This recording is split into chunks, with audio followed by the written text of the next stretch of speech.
নগাঁৱৰ উন্নয়নৰ বিভিন্ন কাৰ্যসূচী ৰূপায়ণৰ বাবে আমি সকলোৱে আহিছিলোঁ। নগাঁৱত আজি বিশিষ্ট শিল্পী প্ৰণৱ বৰুৱাৰ কলাক্ষেত্ৰ মুকলি হ'ল।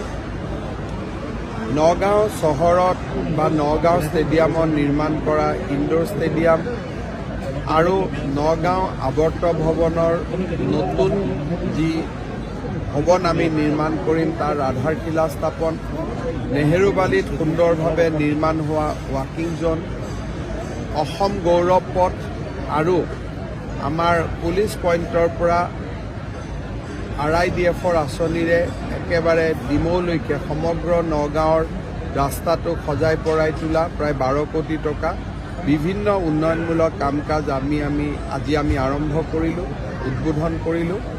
নগাঁও চহৰখনৰ সামগ্ৰিক উন্নয়ন আজি আমাৰ চকুত পৰাকৈ স্পষ্ট হৈছে। মই বিশ্বাস কৰোঁ যে 26 চনৰ ভিতৰত নগাঁও চহৰখন অসমৰ ভিতৰতে এখন সৰ্বাংগ সুন্দৰ চহৰলৈ ৰূপান্তৰ হ'ব। ছাৰ এটা প্ৰশ্ন সুধিব বিচাৰোঁ। সিদিনাখন ছাৰ ইয়াত নগাঁৱত ছাৰ এটা পাৰ্টিটো সংঘাত চলি আছে তাত আপোনাৰ কৈছিল যে মুখ্যমন্ত্ৰী পেটাতমাই এই কামটো কৰিছিল ৰখিবলৈ কৈছিল। চাওক, নগাঁৱত কংগ্ৰেছৰ কোন প্ৰাৰ্থী হ'ব তাক লৈ আমি ইমান চিন্তা কৰা নাই। আমাৰ হাতত 11খন ছিট আছে, আমি 11খন আসন আমি পাম। গতিকে লোকসভা নিৰ্বাচনৰ কৈও আমি ডেভেলপমেণ্ট কাম, বসুন্ধৰাৰ ভূমিপট্টা যিবিলাক ৰাইজৰ কাৰণে প্ৰয়োজনীয় সেই কামবিলাকতে আমি বেছিকৈ জোৰ দিছোঁ।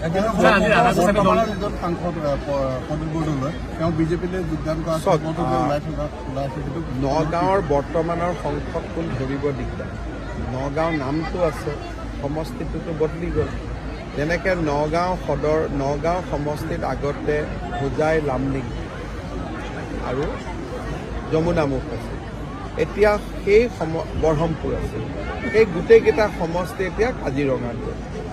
ঠিক তেনেকৈ কাজিৰঙাৰ চামুগুৰি, ধিং, ৰূপহী সেইখিনি নগাঁৱলৈকে আহিব। গতিকে পুৰণা নগাঁও আৰু পুৰণা কলিয়াবৰ সমষ্টিৰ এতিয়া কোনো চিন আৰু মুকাম নাই। এটা নতুন পৰিৱেশত আমি নতুনকৈ চিন্তা কৰিম।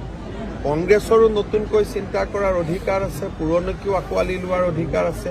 গতিকে তেওঁলোকৰ ৰাজনীতি তেওঁলোকৰ লগত থাকিব, আমাৰ ৰাজনীতি আমাৰ লগত থাকিব।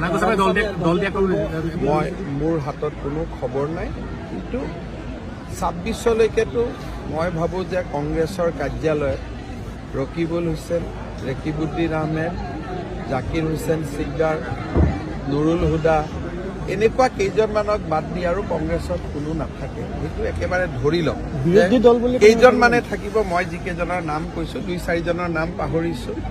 ৰকিবুল হুছেইন, ৰেকিবুদ্দিন আহমেদ, জাকিৰ হুছেইন চিকদাৰ, নুৰুল হুদা, তাৰপিছত নামেই মনত নাহে। এনেকুৱা কেইজনমান যি মানুহ আছে তেওঁলোকৰ বাদে আৰু কংগ্ৰেছত কোনো নাথাকে। আৰু থাকিনো কি লাভ আছে? ছাৰ, কালি আপোনালোকে যিখন কেবিনেটৰ সিদ্ধান্ত লৈছে, যিখন মানে মুছলিম মেৰেজ এক্ট 1935 বাতিল কৰিছে, সেইখনত নগাঁৱত ৰাইজ এইকাৰণে আদৰণি জনাইছে যে মুছলিম মেৰেজ ৰেজিষ্ট্ৰেশ্যন কৰাৰ অধিকাৰ কাজীসকলৰ আছিল। লগতে তেওঁলোকে তালাকৰ চাৰ্টিফিকেট কাজীয়ে তালাকৰ চাৰ্টিফিকেট দিলে মহিলাজনীটো একো নাপাব। কিন্তু কোৰ্টে যদি তালাকৰ চাৰ্টিফিকেট দিয়ে তেতিয়াহ'লে মহিলাজনীয়ে তেওঁক পুৰণা স্বামীজনে ছাবচিষ্টেঞ্চ এলাউন্স দিব লাগিব, খোৰাকি দিব লাগিব। ইমান দিনে মুছলিম মাসকলৰ ওপৰত যি অত্যাচাৰ চলি আছিল, এই অত্যাচাৰটো এই বিলখনৰ কাৰণে নোহোৱা হ'ব।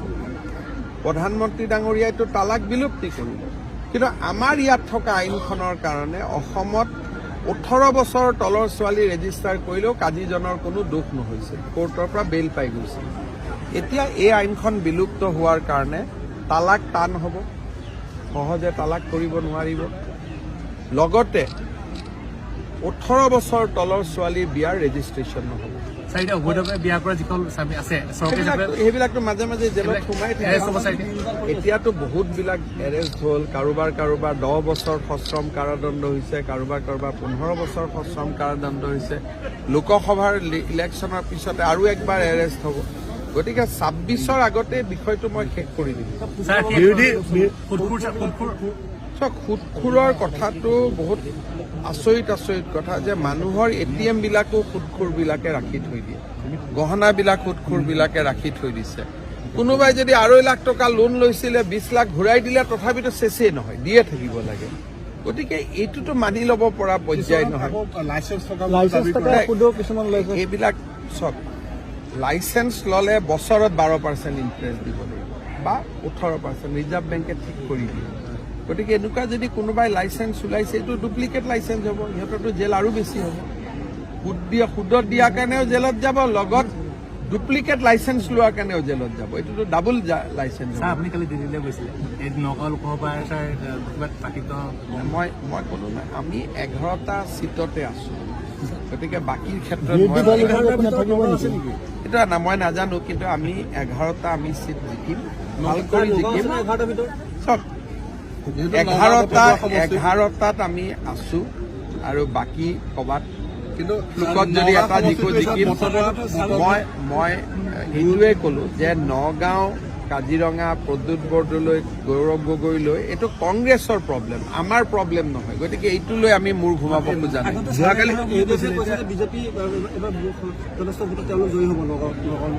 জয়ী হলে মই কি কৰিম? কংগ্ৰেছৰ সভাপতিগৰাকীয়ে মই কি ক'ম? দাদা, কংগ্ৰেছৰ সভাপতিগৰাকীয়ে যোৱাকালি কৈছে যে তেওঁলোক কিমান বিৰোধী দল আছিলে সেইটো সংখ্যাটোৱে তেওঁলোকে ক'ব নোৱাৰিলে। এতিয়া কংগ্ৰেছৰ সভাপতিয়ে যে কংগ্ৰেছত থাকিব কি গেৰেণ্টি আছে? কাৰোতো আপুনি কাকো গেৰেণ্টি ল'ব নোৱাৰে। মই কেইটামান নাম ক'লো, সেইকেইটা বিজেপিত নাহে, বাকী কাৰো গেৰেণ্টি নল'ব, কাৰোৱে গেৰেণ্টি নল'ব। ইমানে আপোনালোকে ৰকিবুল হুছেইনৰ গেৰেণ্টি লওক, বিজেপিত নাহে। ৰেকিবুদ্দিন আহমেদ বিজেপিত নাহে, জাকিৰ বিজেপিত নাহে, নুৰুল হুদা বিজেপিত নাহে, ৰচিদ বিধায়ক তেওঁ বিজেপিত নাহে। এনেকুৱা কেইজনমান আছে বিজেপিত নাহে। মই বিজেপিৰহে কম, AGPৰ কথাটো নকওঁ। কিন্তু বাকী যোন য'ত এইবিলাক কংগ্ৰেছ কৰি ঘূৰি আছে, এইবিলাক কোনদিনাখন পেপাৰ মাতি পেলাই আজিৰ পৰা মই দল ত্যাগ কৰিলো। গতিকে এতিয়া মাতৃৰ লগত লাগিলে মই কথা পাতি লম। মাতৃৰ লগতো মোৰ চবতছে ভাল, যেতিয়া প্ৰয়োজন হ'ব মাতৃয়ে কথাটো বদলাই দিব পাৰে। কমলক্ষতে কালি এটা কথা আলোচনা হৈছে যে উপ নিৰ্বাচন হ'ব পাৰে যদি তেওঁ বিধায়ক পদ খাৰিজ হয়, তেন্তে এতিয়া উপ নিৰ্বাচন তেওঁতো বিজেপিত যোগদান কৰা নাই, তেওঁ চৰকাৰকহে সহযোগিতা কৰিছে। গতিকে চৰকাৰক সহযোগিতা কৰিলে উপ নিৰ্বাচন বা বিধায়ক দল ত্যাগ হ'ব নোৱাৰে। সদনত কংগ্ৰেছক গালি পাৰিলেও বিধায়কৰ পদ নাযায়। কিন্তু যদি কংগ্ৰেছে কয় অমুকক ভোট দিয়ক, তেওঁ ভোট নিদিয়ে, তেতিয়াহে বিধায়কৰ পদ যাব। গতিকে এইবিলাক অলপ টেকনিকেল লগোৱা আছে, প্ৰব্লেম নাই এইবিলাক। নগাঁৱৰ ভাল খবৰ পাব নেকি? নগাঁৱৰ সদায় ভাল খবৰে আছে দেখোন। নগাঁৱত সদায় ৰূপকে ইমান ভাল কৰি কাম কৰি আছে। হ'ব।